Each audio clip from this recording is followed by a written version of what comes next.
I'm Danny Jenkins, CEO and co-founder of ThreatLocker. Emil, he's our Director of Operations for APAC, essentially runs the Australian region here.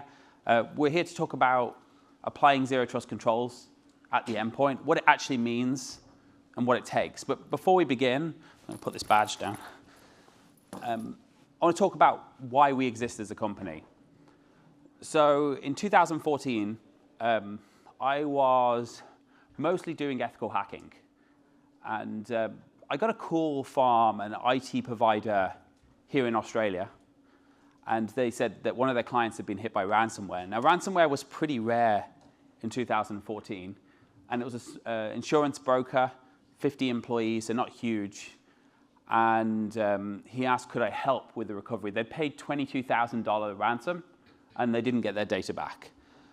So I got on and I started trying to look to the backups, which I had already done, couldn't get anything from the backups. Started doing low-level disk recoveries, recovering from OST files, trying to get their databases, their email, everything back up and running.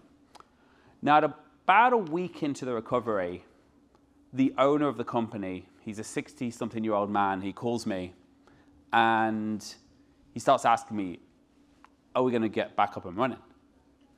And I didn't know. I had no idea at this point. We were trying everything we could. But he started crying on the phone. Now, I'm British, so men crying to me is not a good look. Last time I cried, I had to leave Britain. Haven't gone back since. So I really don't know what to do. But it's kind of weird for me as well, because as IT, as a security professional, I've dealt with malware 100 times before, but never such an impact to the business. Now, this was 2014, so it was pretty rare at that point. Now, he didn't lose his business. We got enough data back up and running. And at the end of it, he asked me why his security tools didn't work, why he was able to get ransomware, and what he should do. So I said, well, it's very simple. First of all, close all the ports on your firewall. And secondly, use application whitelisting. Now, his IT team said to me that I was stupid, said to him that I was stupid and I didn't know what I was talking about. And there's no way in the world someone with 50 employees could deploy application whitelisting or their outsourced IT company. And I kind of wanted to prove him wrong, so I went out and said, let's find a product that does this, and we couldn't. So that's why we created ThreatLocker. And we had two goals at the beginning. As a company, we have a full zero trust endpoint protection platform focused at the endpoints mainly, but also some cloud. But when we started, I had two goals. I wanted a whitelisting product, app control product, and I wanted it to be usable in a small business and be usable in a large business, because if I could make it work in both, then technically anyone could do it. Now today, we're a $2 billion company with 70,000 businesses worldwide, and they range from small companies like 50 user insurance brokers right up to companies like Heathrow Airport, the US Navy, Emirates Airlines, big companies, Melbourne Airport, I think, locally here as well. So that's a long time ago, but that's one of the reasons we started ThreatLocker. And the three main parts I want to talk about today on ThreatLocker, and I'd like to really bring Emil in to talk about experiences locally, people that Emil has onboarded and what that looked like in terms of time, how much effort, because it's all right me saying, well, it's easy, but let's talk about some real companies that did this. And the first one is allow listing. And what that means is essentially we're going to block any software, any executables that isn't trusted. We want to make sure we don't block updates. We want to make sure that applications are not just blocked at the user level, because guess what? The biggest ransomware attacks never ran by users. Eternal Blue, GPO, IT management tools, they're the ones that are going to put you out of business. And users can easily get new software. Ring fencing is something we created that I think is just as important. We'll talk more about that. But the idea is every application you run on your computer can see everything that you can see, whether you're an admin or not. So if you download Angry Birds and it gets angry one day and you're the CFO, it can see all the financial files. So we want to think about why is that possible, but also 7-zip can be used to encrypt files. rclone can be used to extract data. PowerShell, one of the most weaponized tools in Windows. So the idea of ring fencing is let's figure out what applications need to do and only let them what they need to.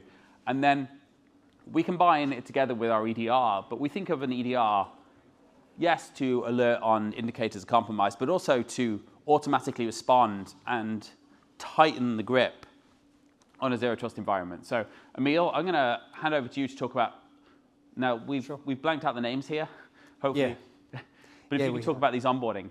Yeah, so look, the first step to cybersecurity is understanding what software is running on your environment. So this finance industry customer, this bank, so to speak, before implementing ThreatLocker, they had no idea what software was running on their environment. They implemented ThreatLocker, you dropped an agent onto the machine, it did a scan, and it started to build a list of all the applications that were uncovered. I'm going to ask you to step back. So how did you meet them? Oh, how we met them? Yeah. Pretty much at an event like this. Okay, and they did so if you've done a demo before, I assume they sat through an hour-long demo of ThreatLocker? Yeah, it was a simple demo. It was 45 minutes. Okay. A few questions at the end. They loved what they saw. They agreed to a proof of concept. So we rolled out a proof of concept for a period of time. A short period of time, actually. And did you do proof of concept in their live environment or on test machines? We did it in their live environment, okay. A subset of their live environment, yeah. Just a group of pilot machines, they called them, but they were real machines, yeah. Okay, so you rolled out the agent and, sorry, I don't mean to keep on to No, this is great, yeah. So we rolled out the agent. It went into a learning period, what we call a learning period, for about 3 weeks. Now that learning period can be short, it can be long, it's really up to you. But what that does is it gives us an opportunity through heuristics and a number of other methods to understand what's happening in that environment. And you think you're running 10 applications, but you're running 500 applications, right? And that's what you're going to understand when you come into a proof of concept with us and you drop that agent onto the machine. And it will build out, we might have a slide around that later, but it will build out a list. It will show you what that software is all about. It will label it. It'll tell you what it's got access to within your environment. It'll give it even a rating. So this is a rating that we as ThreatLocker have come up with. And we use a number of factors to come up with that rating, but we'll also give you the risks around that and also mitigation, what you can do to mitigate those risks for each of those software or applications. So, the challenge that this bank had, as I mentioned, they didn't know what was running. And what they uncovered was pretty scary. So they had a whole bunch of browser extensions. So these were things like crypto wallets, coupon clippers, Danny's favorite, coupon clip. Until you read the privacy statement on these web extensions, you have no idea what these extensions are having access to or demanding access to. Things like passwords, being able to read your passwords. Well, and here's what often companies don't realize, and when you're doing this POC, we obviously show this, is when you install a Chrome extension, when you install a coupon clipper, the way it figures out if you can get a discount is it reads the content of the page. So the permissions it requests in Google Chrome are the ability to read all of the content on the page.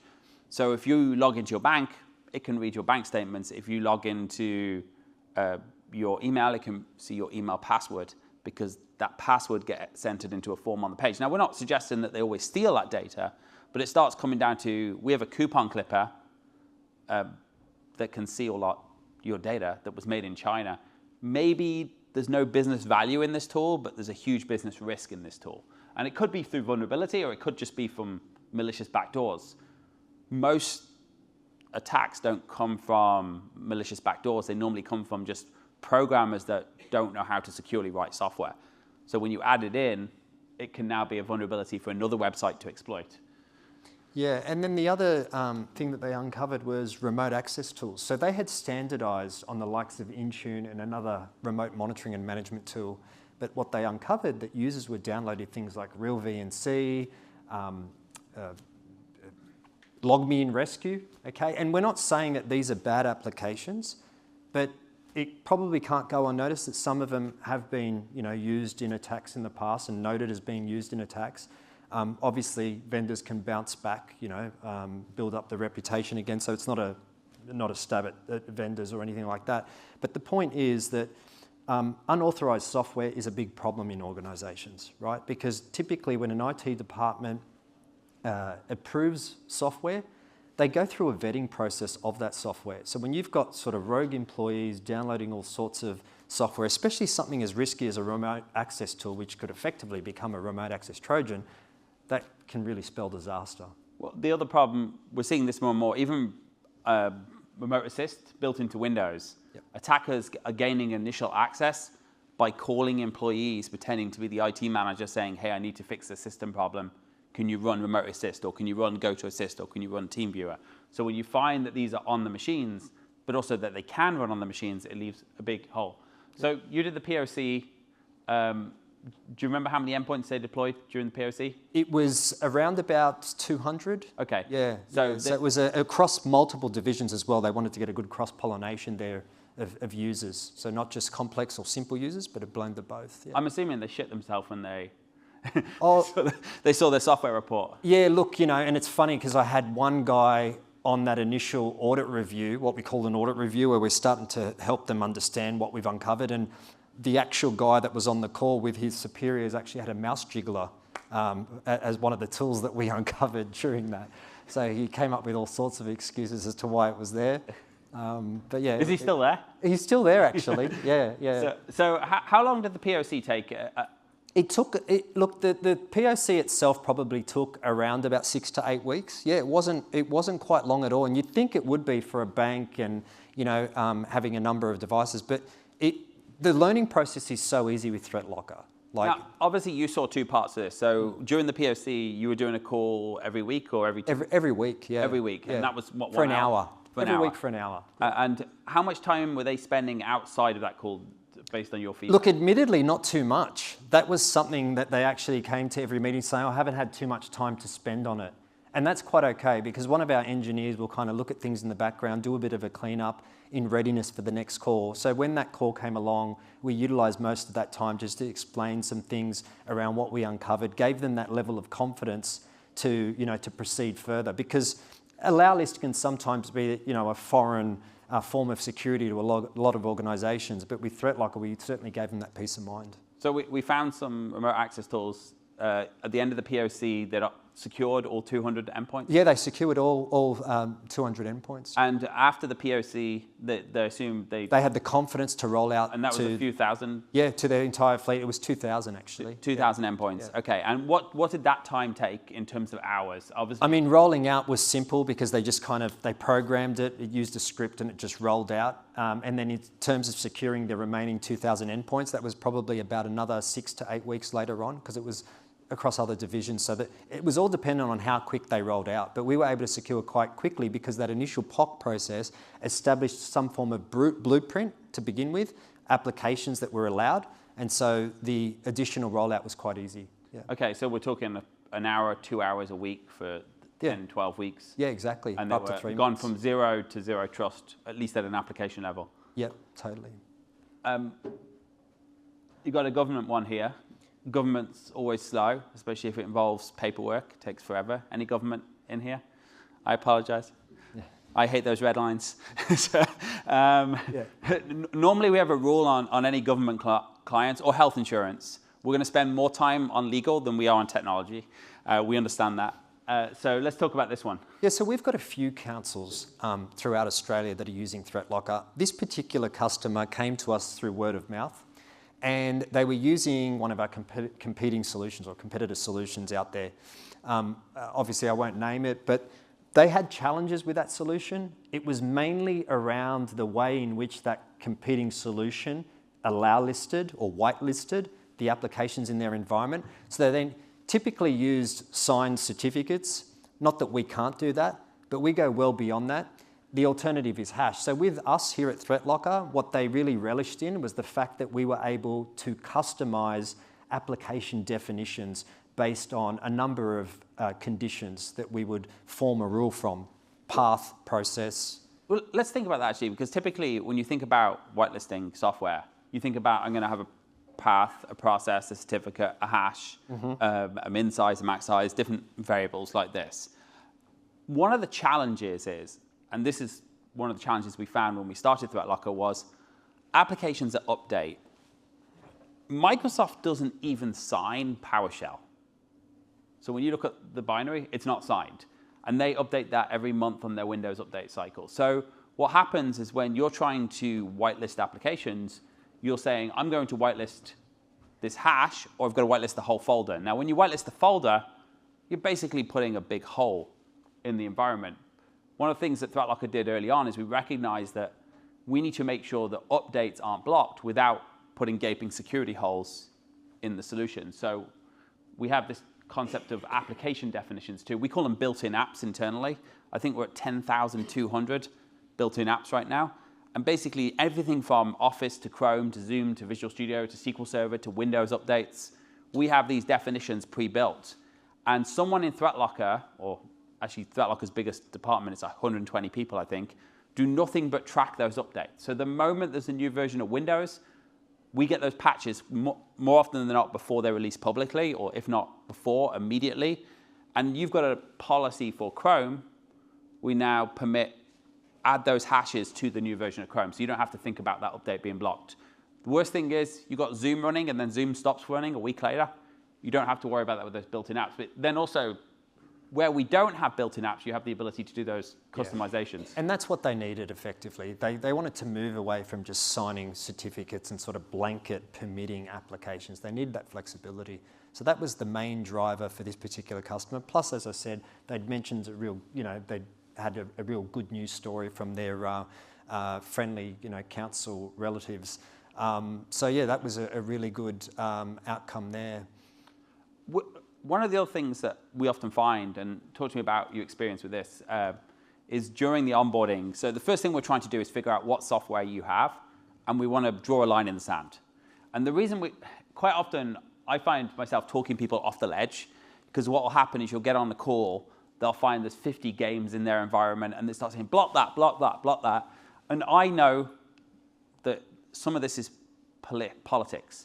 So if you're trying to implement a new tool and you go and block all the games straight away, suddenly half the company hates you. So I always try and get people to allow the games for 3 months and then start blocking the games later on. But one of the other things we find is when we get on these calls is we show customers everything about the product. So we show them what country it was developed in. We show them what it has access to. We show them potentially ways it can be weaponized. So for example, anyone use 7-Zip here? No, I do. Yeah, 7-Zip, it's a decent tool. No reason to believe it's bad, but we were on with the US Department or a Department of Elections in the US, and we showed them a report, and they used 7-Zip. And 7-Zip is made in Russia, for those who don't know. And that obviously scared the crap out of an elections division in the US. So we see this quite a lot. That same call, they told me to block all Russian and Chinese software. And I said, well, I can't do that because find a webcam made in the USA, you just can't. You can't do that. So we started looking at how else can we harden this? How can we say, well, we're going to allow this webcam to run without giving it access to our data or being able to find home? So we start building these ring fencing policies. Now, the most dangerous ones are there out of the box. So PowerShell, RegServe, RunDLL, CScript, all the Windows tools are right out of the box. Office, stop it being able to talk to PowerShell. I assume they were turned on with these customers out of the box and no problems. Yeah, in monitor mode, what we call monitor mode. So we were able to monitor the environment and look to see what each of these applications was communicating with respect to the rest of the environment. There are 4 areas of contention or concern, as I like to put it, in an environment. An application will be able to access all the files on your operating system, not just its own files. It will be able to interact and move laterally with other applications and create child processes. It will be able to access network destinations, and it will be able to write to your registry. So with our ring fencing, which is effectively reducing that surface area of attack, you're able to control what each of those applications can do. But what we'd like to do is monitor that first and then present to you the data, and then you can decide if it's something you want to indeed block or allow to proceed with. Now, obviously a lot of this is built out of the box. With this customer and with these customers, do you typically do the ring fencing at the same time or the high-risk stuff at the same time and the low-risk stuff post?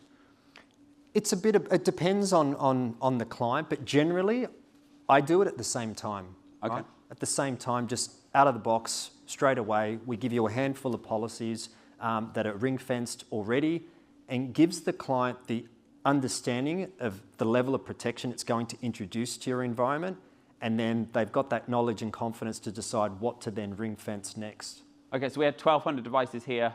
They obviously migrated. Nice thing about someone migrating is the users are used to things being blocked. Yeah, exactly. Allow listing was not new to this client, right? It's just we've enhanced their experience. How long did the experience take, beginning to end? Oh, this one was quite quick. I think this one was around 6 weeks from beginning to end. And you think, again, a few hours a week or? Oh, just an hour a week. An hour a week? Yeah. Okay.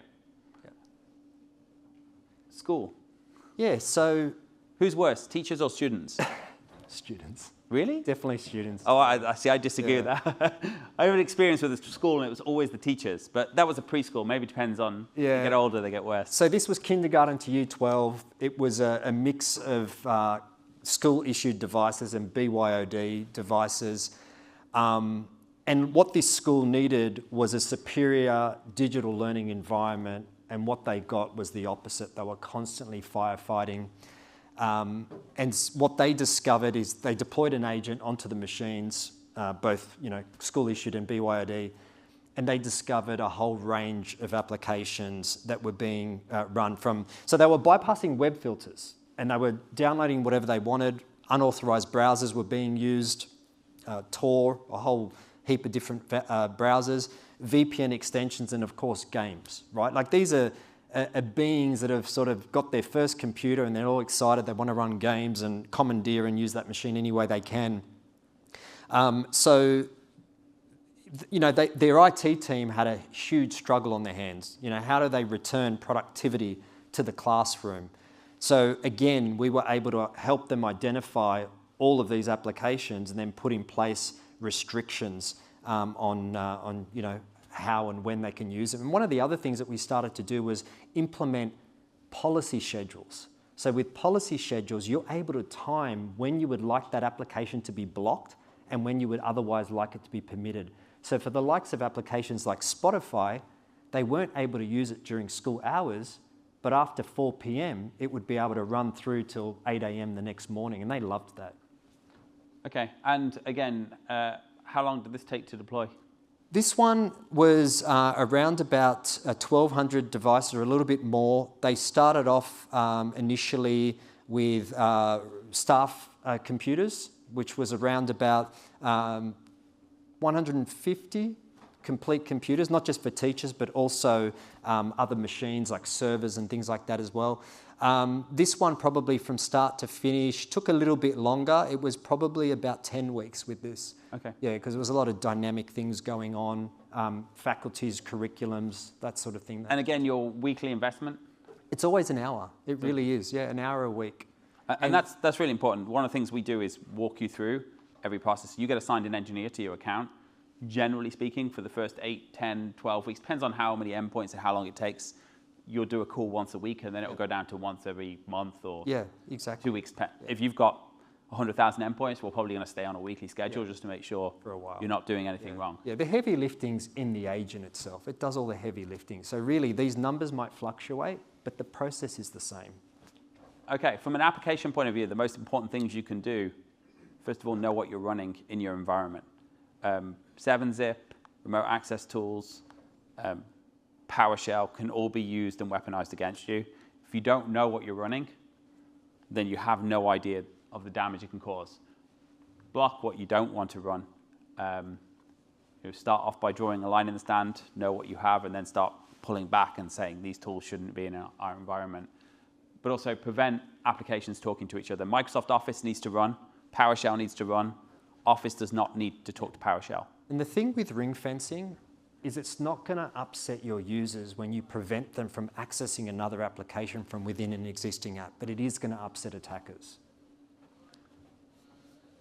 This is how it looks. I know we've been talking about this. You deploy an agent, it shows you what's running, it shows you what type of software, shows you if it's missing updates, if you're running an out-of-date version, it shows you what countries it was developed in. When a user does try to run software that's been blocked, they get a nice pop-up. Really, really important, self-policing. Of course, the users have, well, technically they can self-approve, but we recommend against that. Generally, they have to send a request, but when they get that pop-up saying, hey, you're running PDF elements, this will be able to access your files, the internet, the registry, other applications. It was made in Canada. Don't trust the Canadians. I say that being Floridian, almost. And we can also give them things like rclone, one of the biggest tools we see. Not malware. Wouldn't expect to be picked up by malware, but one of the biggest tools we see in ransomware attacks are rclone and putty right now for data exfiltration. But if you block untrusted software, you block all of that.